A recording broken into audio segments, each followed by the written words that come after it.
मित्रों, बहुत से दर्शकों का आग्रह था कि हम भारत के प्राचीनतम इतिहास पर भी कुछ सामग्री दिखाएं। उनके अनुरोध का सम्मान करते हुए हमने हिंदू धर्म की कथाएं नाम से एक नया हिंदी चैनल आरंभ किया है। जो दर्शक प्राचीनतम भारत के गौरवपूर्ण इतिहास में रुचि रखते हैं, उनसे अनुरोध है कि कृपया इस चैनल को एक बार अवश्य देखें तथा लाइक, सब्सक्राइब एवं शेयर करें। धन्यवाद।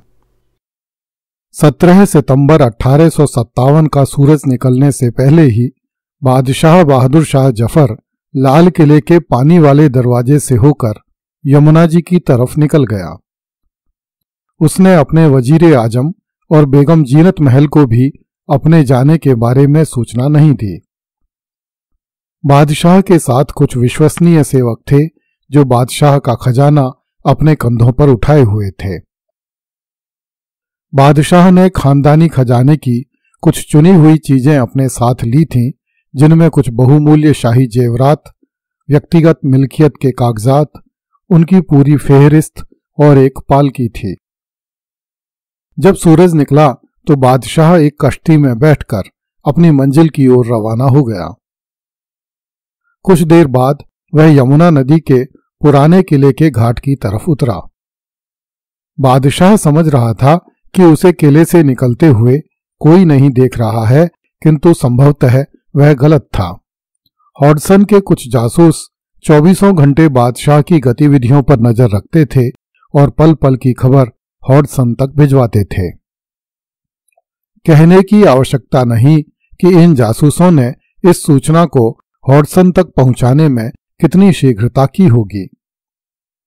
बादशाह शाहजहानाबाद से 3 मील दूर दक्षिण में ख्वाजा निजामुद्दीन की दरगाह पर पहुंचा। उसने अपना सारा खजाना निजामी खानदान के वारिसों के पास अमानत के तौर पर रख दिया, जिसमें एक संदूक उन पवित्र चीजों का था जिनके बारे में दुनिया के बहुत कम लोग जानते थे। इस सामग्री में पैगंबर की दाढ़ी के 3 पवित्र बाल भी थे, जो तैमूरी खानदान में 14वीं सदी से बाप से बेटे को पवित्र विरासत के रूप में मिलते रहे थे और जफर को उनसे बेहद लगाव था। महल की डायरी और दूसरे संदर्भों से पता चलता है कि विशेष अवसरों पर बहादुर शाह जफर स्वयं अपने हाथों से उन पवित्र बालों को गुलाब जल से धोता था।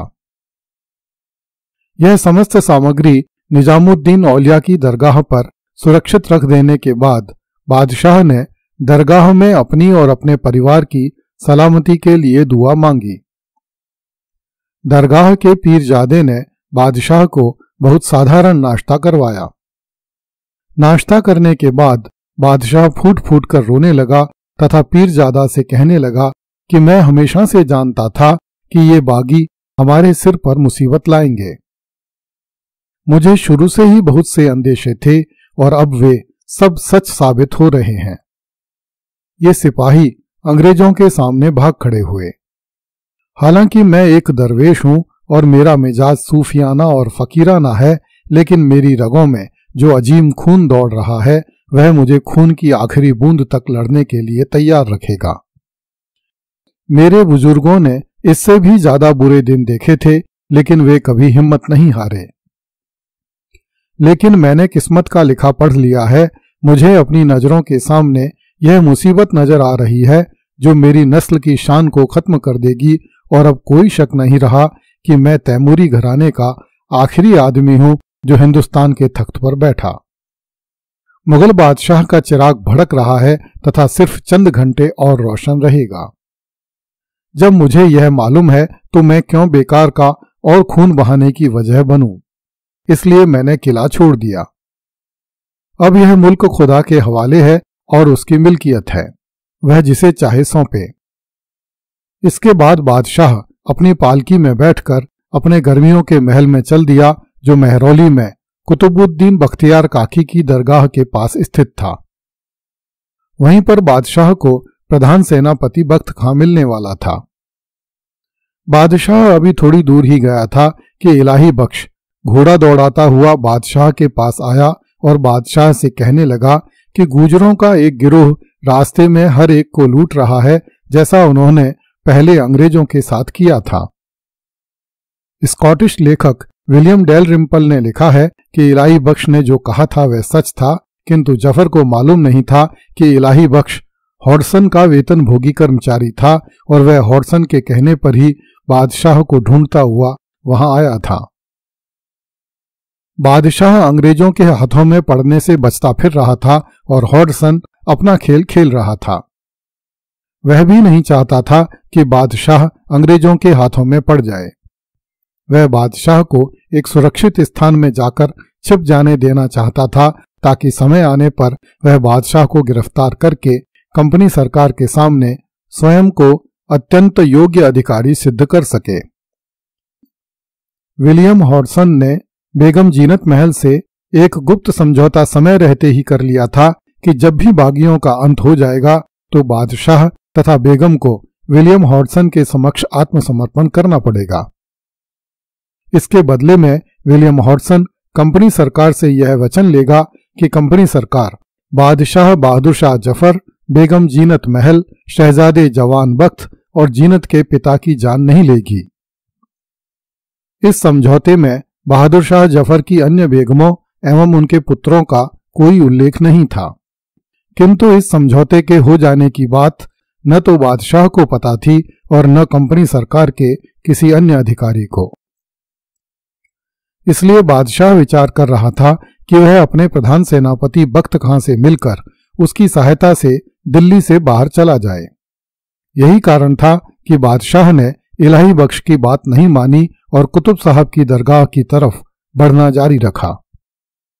किंतु जब इलाही बख्श ने कहा कि बेगम जीनत महल ने हॉडसन से सारी बातें तय कर ली हैं तथा बेगम जीनत महल भी निजामुद्दीन औलिया की दरगाह पर पहुंचने वाली हैं, तो बादशाह वापस निजामुद्दीन की दरगाह की तरफ मुड़ गया। कुछ देर बाद बेगम जीनत महल निजामुद्दीन औलिया की दरगाह पर आई तथा बादशाह को लेकर हुमायूं के मकबरे पर चली गई, जो निजामुद्दीन की दरगाह से अधिक दूर नहीं था। दर्शकों की सुविधा के लिए यह बता देना समीचीन होगा कि हुमायूं का मकबरा एक विशाल भवन है जिसमें मुगल बादशाहों, बेगमों और शहजादियों की कब्रें बनी हुई हैं। इनकी संख्या इतनी अधिक है कि इसे मुगलों का कब्रिस्तान भी कहा जाता है। इस मकबरे का निर्माण 16वीं शताब्दी ईस्वी के मध्य में अकबर के शासनकाल में हुआ था।